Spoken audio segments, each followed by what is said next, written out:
This is part 2 of my live view walkthrough for Olympus cameras.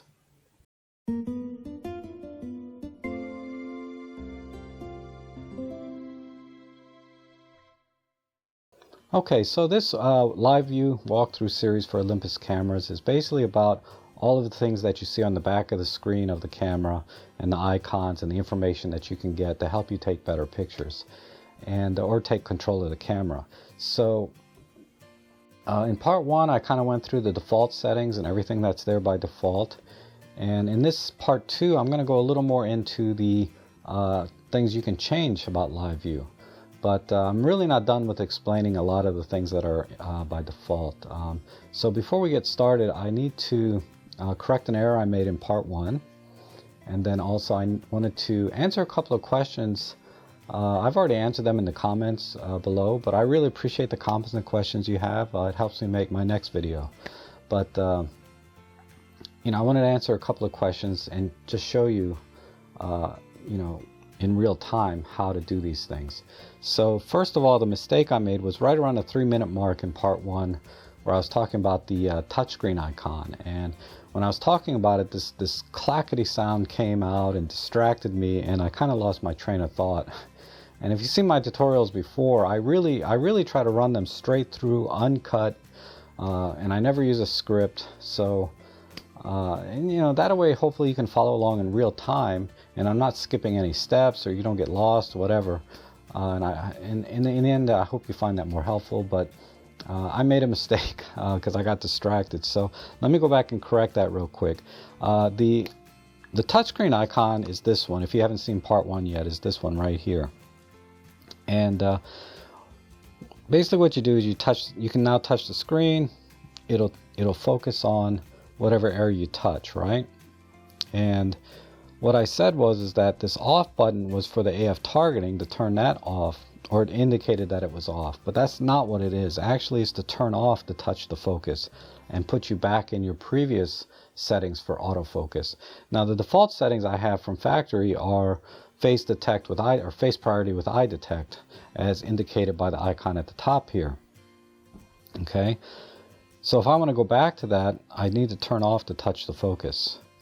And now you'll notice this little square tells me it's found the face, and then the little green icon found the eye and focus on the eye. So that's what that is. So if I touch the focus, I can either click the OK button and it'll put me back in face priority with eye detect, or I can touch this off button and it'll take me back to the previous. So if you were previously in continuous autofocus with tracking, or you were in single point autofocus on a particular spot, this will get you back to that, versus when you change it by touching the screen. Okay, and then one of the questions we had, or that I got, was when I touch the focus, you'll notice this little magnify bar comes up along the side with a magnify button. And what that allows you to do is I can narrow this focus point, hit the magnify button, and then I can kind of adjust this with my finger so that I'm locked on exactly where I want the camera to focus. Half press the shutter button to focus, and then I can take the picture. And then to get out of this, well, let me show you. This little box here tells you what the entire frame is, and the little white box inside tells you the area that you're focused on within the frame. So if you notice, we're down here sort of in the bottom right. If I get back out, the camera's telling me this is about where I'm focused in the frame when I'm doing the magnify. So if I go up here, I hit the magnify button, you'll notice that the little white box moved up. Now you see the little 1x button that popped up and then disappeared? It's actually still there, but they just take it off the screen so you can see a little more of the screen versus just icons. But it's still there if I touch, and that takes me back out, and then I can turn off the touch to focus, and now I'm back in face priority with eye detect. Okay, so that pretty much sums up the mistake I made, and also answers one of the questions about this little magnify button. And I don't know a way to disable it, because that's another question, was how do you disable that? I don't know of a way to disable that. So if someone knows, just leave it in the comments below for everyone. Okay, another thing, question I got was about the battery icon. And you'll notice there's no battery icon here, right? But if I turn the camera off and then I turn it back on, the battery icon pops up momentarily, then disappears very shortly thereafter. See? Now it's gone. And I don't know a way to make that thing come back, to be honest. Because you'll notice, like before, all these little icons along here will pop up, you know, when I do something. I don't know why, like I'm adjusting the aperture, right? So it's popped up all these little icons. But I don't know why the battery indicator doesn't pop up along with it. But there is a way to make the battery icon stay on the back of the screen and not go away. But it's you have to compromise the live view a little bit. And I'll explain what I mean and why I think Olympus did it that way. Because Olympus apparently doesn't think the battery icon's that important. So, but they did want to mimic what a DSLR does. And that's how you get the battery icon to stay on. So I'm going to show you with this one. Basically, this is your viewfinder, right? Live view, because it's through the camera. So it's literally a live view because it uses a prism, so you can just see through the lens directly without electronics. But the back of the screen is completely black. It's useless, right? It's not able to see electronically what's going on because it's optical. So if you hit the info button, you get all this information here about the settings on the camera. You know, some of them are on the top here, but you know, this is another way to look at all the settings in the camera that aren't available here in the top of the screen. So what Olympus has done is, let's do the same thing for Olympus for people that, you know, are coming off a DSLR or used to using a DSLR, and you know, they just want the Olympus camera to operate the same way. So the way you do that, there's only one setting, okay? It's the electronic viewfinder auto switch that has to be on, okay? And it is on by default. And if what I'm about to show you doesn't work, check that setting, okay? And I'll show you where that is. It's in the display menu. And we go all the way down. Okay, my bad, it's not display menu. It's built-in EVF menu J. Go down here and auto switch is on. If this doesn't work, maybe it's off, okay? But when this is on, you can get the battery to display along with a bunch of other information by clicking. Sorry, let me show you one more thing. See this little icon here? You should have this as a button on the camera somewhere if you have an electronic viewfinder. If you have just a live view and no viewfinder, you won't have that button, right? But on the EM10 Mark II, the button's here on the side of the viewfinder. I can click it here, and you'll notice now I have the same information or very similar information as I do on the back of the DSLR. Okay, and then if you put your face up to the camera, you know, this will switch off and the EVF will turn on. But you'll notice the battery indicator stays on. It doesn't vanish, okay? It just stays on with all of the other information. And that's the only way I know of to get the battery icon to stay on, but it's at a price, right? You lose being able to compose with the back of the screen in live view. Okay, so let me turn this off. Okay, another thing you may have noticed is, you know, let's say you're trying to compose with the live view, and this is annoying, right? Because the sensor's right here. And to keep the camera from switching back and forth, you know, you can turn the EVF auto switch off, right? Where you have to manually switch between EVF and live view by pushing this button. But actually, the problem is I didn't tilt this enough. If I tilt it just a little more, you'll notice it doesn't do that anymore. Okay, so if this has been annoying to you, it just takes a little bit more to get it to where you need to be. Or you can pull this out, right?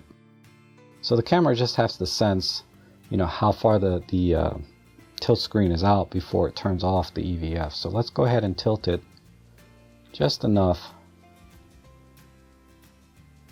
so that doesn't happen anymore while I'm doing the rest of this walkthrough. Okay, now in part one, I also kind of stepped through or toggled through the different information you see in live view, but I didn't go into too much detail on one or two of the things, so let me show you that. Okay, like before, if you toggle, we're in image only. Now we're in histogram. Now we're in the level meter, and this is your horizontal level and this is your vertical level or pitch. So horizontal obviously is this way. I have it perfectly level, so it's green, and then pitch is this way. So if I wanted to level the camera this way, I could use this meter, and it's pretty accurate, about 1%, 2% within. So when you get back into post, you probably won't have to do anything to straighten the picture out. And the pitch is useful for architectural photography, you know, but that's a whole nother topic. So the next thing though I want to show you is in the histogram. Okay, you'll notice the histogram, basically it's, you know, it's your light meter, right, or exposure, and you know, the darks being over on this side and the lights being on this side, and this is kind of everything in between. And you'll notice if you look at the histogram closely, there's a little green area or a little green histogram over the top of the white histogram. And what that is basically telling you the exposure at the very center of the image. Okay, so right now you'll notice that there's a little bit of a spike here in the black area, and there's a little bit of a spike here in the white area. So what that's telling me is in the center of the picture, half the picture is black and the other half is white. So to demonstrate that a little bit better, I need to change the camera into spot metering. And let me see. Oh, I can do that in the super control panel, right? So right now it's a matrix metering. So the histogram is set to measure everything around the frame, and hence that's why it's kind of spread out that way, right? But if I change this to spot metering, you see this little black circle here in the center now? This is the spot that it's metering for now. So if I move this over almost perfectly center, you'll notice that half this circle is in this black area and the other half of the circle is in the white area, hence this spike in black, and the other spike is here in the white. So that's what the little green area underneath the or overlaying the white histogram is, this green histogram that's telling you the exposure in the center. And if I move this circle all the way to just mostly white, you can see most of the black area, the green down here, is gone, and most of it's over here on the right. And then when I move it back to dead center, of course. Okay, so just a note on that histogram. I mean, honestly, it's so small I can't really see it anyway, but if you have good eyes, it might be something you can use when you take your camera out. Okay, so I've toggled through the default live views that you can have, or information you can have on the back of the camera. You can change what you see on the back of the camera in terms of information in the menu system. Okay, and that is in the display menu as well. And in my opinion, it's not obvious that to change the information you see is in the control settings, right? They should say live view information, yeah, well, or whatever. So, but in here you'll notice you can change what the live view is going to display in each of the different modes that the camera's in. So if I'm in eye auto, I can click to the right, because there's this little right arrow button here, and I can change the things that I want to see. Right now, live guide is checked off, but I can add live control and live super control panel. So let's see what that is like. So now nothing looks different, right? Because I'm still in aperture priority. I actually have to change the mode to eye auto. Now that I'm in eye auto, if I click the OK button, I get the, what do they call it? Live guide. So live guide is basically a coarse way to adjust the settings in the camera, okay, without using numbers. So I can click OK, or I can touch the screen to bring it out like this. So the first thing is color saturation. That's very clear, right? If I click OK here, I can increase the saturation or I can decrease it, to taste. The other setting here, the next one is change color image. This is essentially your white balance. So instead of using Kelvin numbers like 5400 or 3300, whatever, you can just change it to make it look warmer, which would be closer to 3300, like tungsten lighting. Or you can change it to be cooler, so it's more like, daylight. And putting it back to center at 0 will be the default auto white balance setting. Okay, so the camera right now is probably at right around 5000 Kelvin anyway, but that adjustment goes from 5000 center and then warms or cools. And if you were in a room with a lot of tungsten or yellow lighting, plus or minus from there, it would be plus or minus from, say, 3000 Kelvin instead of 5000. But I don't want to make that too complicated. It's not that complicated, right? Okay, the next thing is basically change the brightness. Okay, and this is the same thing as exposure compensation. So instead of saying +1, -1, it's just saying bright or dark. Okay, and then the next thing down here is blur the background, and that's essentially your aperture settings. So if you want the picture more blurry, the camera's going to try and open the aperture as wide as it can. If you want it less blurry, it's going to try and close the aperture down. Okay, and then the next setting is express emotion. And this is essentially your shutter speed. So what it's going to try to do is, if you want, and I'll dial this up, stop motion, blurred motion. So if you want blurred motion, it's going to try and slow the shutter down to capture people moving and then make it look blurry. Make moving objects look blurry basically. Or if you want to freeze the action, you would dial it down. So if I'm taking a picture of my dog running, I would probably dial this all the way to the maximum. And again, these settings are going to be relative to what the camera thinks is the correct exposure in all the settings. So your control here is very coarse and very limited, and really it's a gray area for the most part. If you're really good at shooting in manual or you understand aperture priority, shutter priority, you'll never use this. But if you're an absolute beginner and you want to kind of get your feet wet into controlling the settings on the camera without using numbers, you can use the live guide.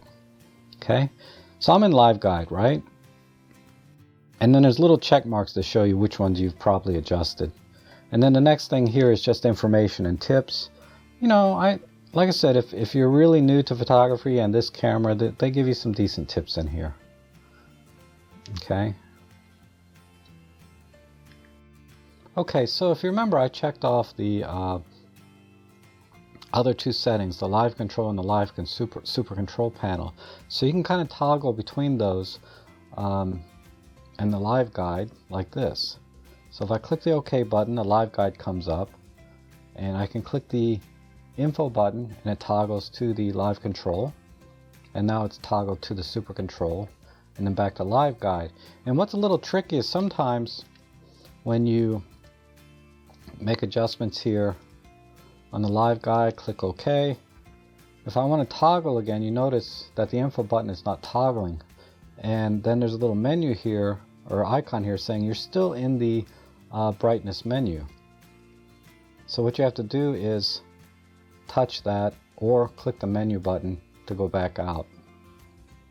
And now when I click the OK button, the live guide pops up.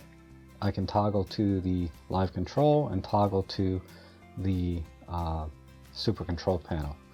But by default, I think it's best just to turn those off. If you want to start using the live control or live super control panel, you should really probably be in one of the other modes, P, A, S, or M, particularly aperture or shutter priority or manual. Okay? And speaking of that, in the PASM modes, which indicate on top of the dial, you can turn on live control or live super control, or both, or turn them both off so nothing comes up when you hit the info button. So if I turn them both off, right, I can click OK. Oh, I'm still in iAuto. Sorry, I have to go into one of the other modes. So let's go into aperture priority. Now when I click OK, you notice nothing's popping up because I turned them both off. So let's turn on live super control panel, click OK, and voila. Okay, so that's basically how you can control which panels show up when you're in these different modes. So if there's a panel not showing up that you're used to showing up, check the settings in here. Okay, but the way they have it set up by default is fine. Like the art menu, because let me show you, like if we're in iAuto and I turn on live super control panel, okay, some of the settings aren't changeable. Well, it looks like everything is. Oh, because I'm not in iAuto mode. Gosh, I keep forgetting. Okay, so if I go in iAuto mode and I click on the super control panel, you'll notice that I'm not allowed to change white balance. I'm not allowed to change ISO or even get it out of matrix metering. I can still change the shutter speed and the recording format, whether it's JPEG, RAW, large, fine, etc. I can adjust the image stabilization and so on. So you can go through and look at the ones you want to change if you have the super control panel turned on. Again, it's a good way to kind of get your feet wet without messing up your pictures, right? But the default settings are usually fine. Okay, and then scene mode has its own scene menu, live control, and live super control panel. And I'm not going to get into it here in part 2. I'll do that in another video, because really those two menu systems really need their own video. Because these cameras, they just have so many things. It would just take hours and hours of tutorials to get through them all. So I can't finish that today.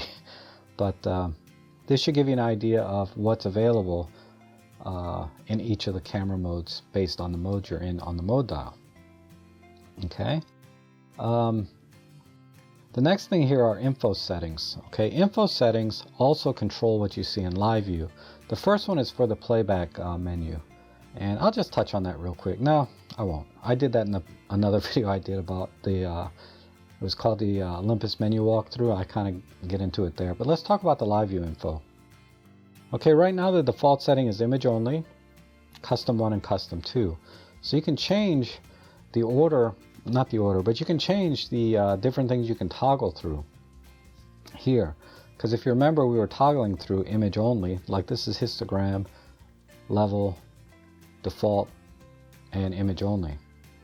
But in this menu, you can tell it, I don't want image only, and I don't usually. But I can say custom 1 is set to histogram, so you remember we toggle to the histogram, and custom 2 is set to the level gauge. So each one of these line items is a different screen, essentially. So the first screen being image only, there's no arrow here, so there's nothing I can change. It's just image only. But custom 1, you notice with the arrow, I'm going to turn these both on. And then I'm going to turn off custom 2, because if you look in custom 2, it's the same things. So now when I'm toggling through the live view, oops, that's right. This is the default, and this is the custom 2. Okay, so now I have the level and the histogram all together on the same page, right? Oh, and highlight and shadow. Okay, so if there was a dark area, I don't know if I can get it to do this or not. Let's see.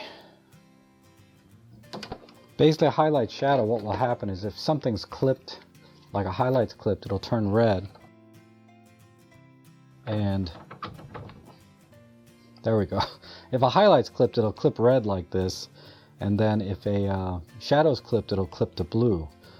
So right now, the clown's face has a lot of red on it because the highlights are being clipped. So in this mode, I have highlight shadow, I have the level, and I have the histogram all in one. Or I can just toggle back to the basic info. Okay. So that's one way you can kind of control what you see in live view. And this is actually how I like to have mine set, everything there at once. Okay, and then display grid. This is also something in your live view. These are the grid patterns. Okay, so let me turn that on. So now if you look at the live view, you should see very fine lines going across, vertically and horizontally to help you compose your picture. And you can choose different grid lines. Like this is a popular one to help you compose in the rule of thirds sort of way. And then there's other ones that people use for like group shots, or you want to have a bullseye for things in a, to help you get things dead center, etc. But for me personally, I like to use the maximum number of grid lines because it helps me with, doing panoramic shots, and it helps with architectural photography and real estate, things like that. And let's see if there's anything else. I like to turn mode guide off, and I mentioned that in a previous video. Now that mode guide off, you'll notice when I change modes from S to A, shutter priority to aperture priority, there's not this little pop-up showing up. Right? If I turn it back on and I switch modes, now I have this pop-up telling me I switch modes. So it's just annoying, so I like to turn this off. Live view boost, okay, and really I should add this to my other menu walkthrough video as well, because I missed this in that video, this whole page. But live view boost, okay, let's go into this. This is basically telling you you can change the brightness or how the live view displays the image in different modes. So in manual shooting, you notice that the default is set to on 1. So what is that?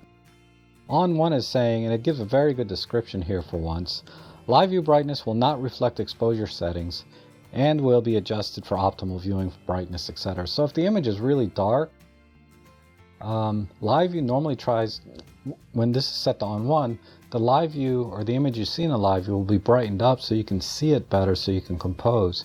And the reason they set this to on 1 as default for manual shooting is because usually you're using off-camera flash, or you're doing very long exposures in the dark, so the exposure you see on the back of the live view is not going to reflect the actual picture because of those extremes, either adding flash or taking long exposures.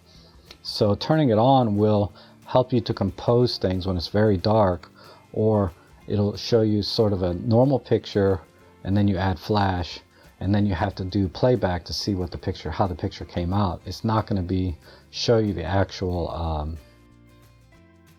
image on the back of the screen, because obviously live view doesn't know when the flash is going to fire, right? Okay, or you can turn it off.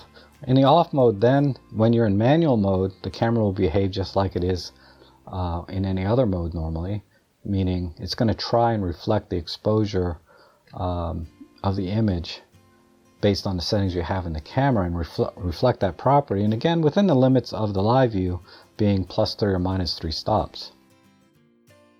And then there's also on 2. Okay, on 2 is kind of a hybrid of the other two, where it's going to try and brighten up the shadow areas so you can see them a little better, but then it's also going to try and reflect the overall exposure properly in live view. So that one is the most confusing to me, so I don't use it at all. But it's there for you if you prefer to shoot that way or see things that way. Okay, so on 1 by default is fine for me. I just want to be able to see the image so I can compose properly, and then I'll add my own light or subtract light, etc. Okay, bulb time, the same thing. The default is set to on 2, so again, this is sort of a hybrid mode, because bulb mode is typically long exposures where it's very dark. So it's going to try and reflect the exposure properly based on your shutter speed, aperture, etc. But if there's still areas too dark to see, it's going to try and brighten those things up.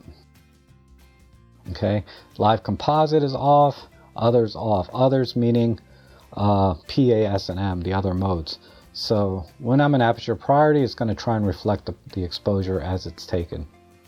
And that's fine. But you can turn it on. I mean, you can turn it to on 1, right, if you want. Or on 2 for that matter. But default is fine. Okay, frame rate. There's normal and there's high.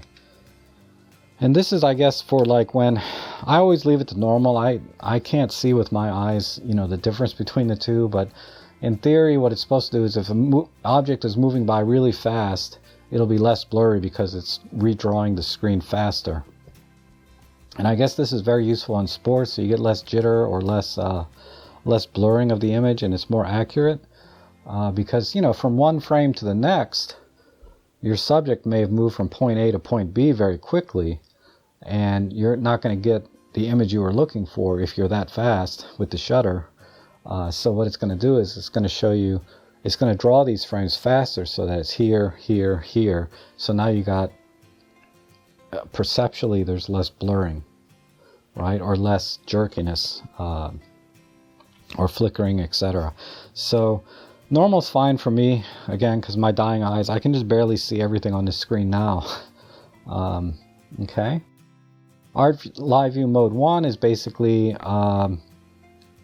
if you're using an art filter, it's going to show you the full-on effect of the art filter.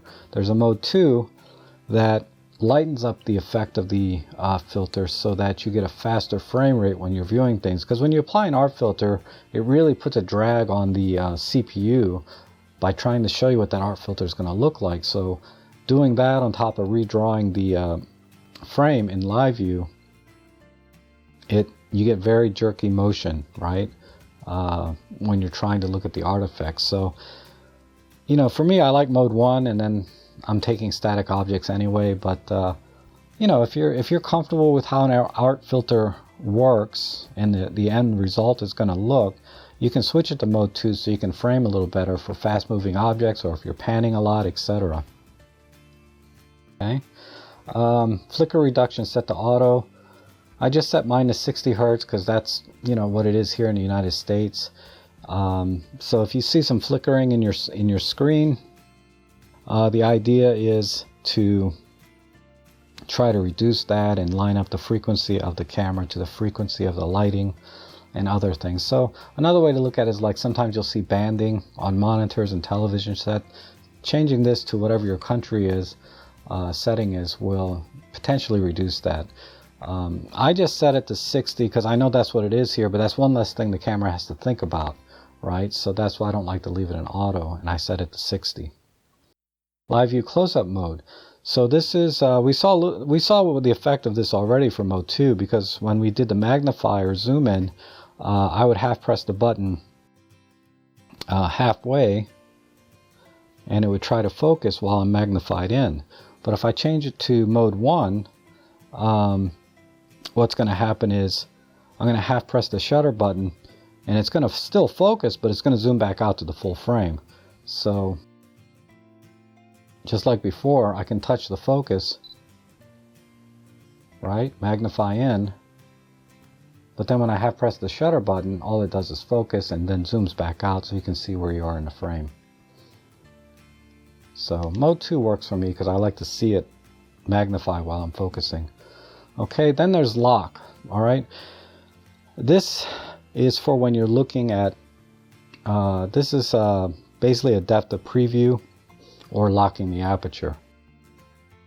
A depth of field preview or locking the aperture. So you can, you know, if you have your aperture set at f2, for example, because you want a shallow depth of field, you can tell the camera to stay at f2 while you're composing the shot. Or if you're trying to compose a shot where there's a very deep depth of field, so that, for example, a person standing in front of a building and you want to get the building in focus as well, then you can lock the aperture to, say, f11 or f13, so that you can compose the shot and see everything that's going to be in focus. Because normally what the camera's doing is, the aperture is wide open most of the time, so it gets the maximum of light in to help the autofocusing system. So if you're trying to compose something where everything is in focus, it's going to be a little bit more difficult because the camera lens is wide open while you're doing it. So this allows you to lock in the aperture to say f13 or f22, whatever you want, so that you can see everything that's going to be in focus. Hence, you know, the alternative term is depth of field preview button on some cameras. All the way back to the film days, as a matter of fact. So that's all that is. I just leave this off because, you know, I have a pretty good idea of depth of field when I take the picture. But if you want to use it, it's there. Okay, peaking settings. This affects the colors that you see if you're doing focus peaking, and I have a video on focus peaking somewhere. You can check my page and see where it's at. But basically, you know, when you're using focus peaking, you can change the color that the peaking is going to be. So in the winter time, I generally don't like to use white because if there's snow out, I'm not going to see where it's peaking. So I'll choose yellow. And yellow is my favorite color for peaking in general because the histogram, the highlight shadow peaking levels are red and blue. So yellow is different from those two. So it's less confusing to me to see what mode I'm in. If I see yellow, I know I'm in peaking mode, right? Focus peaking mode. And if I'm in, if I see blue or red, I know that's the highlight and shadow peaking. So, but the only problem with yellow is in the fall time, everything is yellow. So it's hard to see the peaking in the fall sometimes. So, but you have your choice of white, yellow, black, red. Again, you know, choose a color that suits the scene, right? And then these two things here, which, you know, is in another video. Okay, backlight LCD hold. So basically that's the brightness of the LCD. So you have this LCD set to a certain brightness, and if I change this to say 8 seconds, what will happen after 8 seconds is the LCD or the back of the screen will dim after 8 seconds, in theory to save battery life.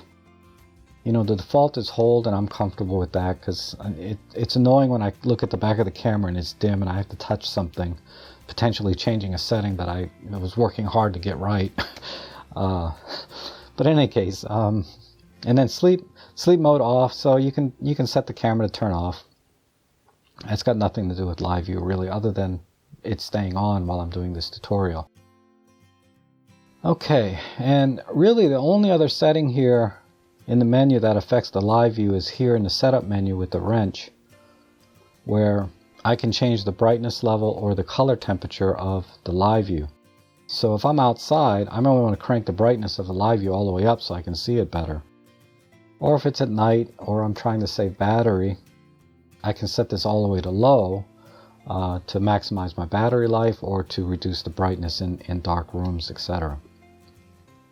Okay, usually I have this to just default. And then if you're very, very critical about color, you can warm up or cool down. Like I just cooled the picture down, or I can cool it down, right? And essentially this does not affect the final image. This is just what you see on the back of the live view.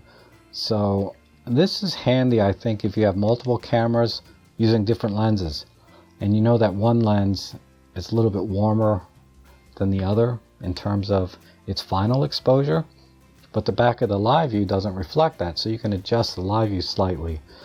That's really the only scenario I can think of. There's probably many more for you know, and if you're a professional and very critical about color, that may be something you want to use to match up the different cameras, right? Or maybe you just like looking at things a little warmer. I don't know.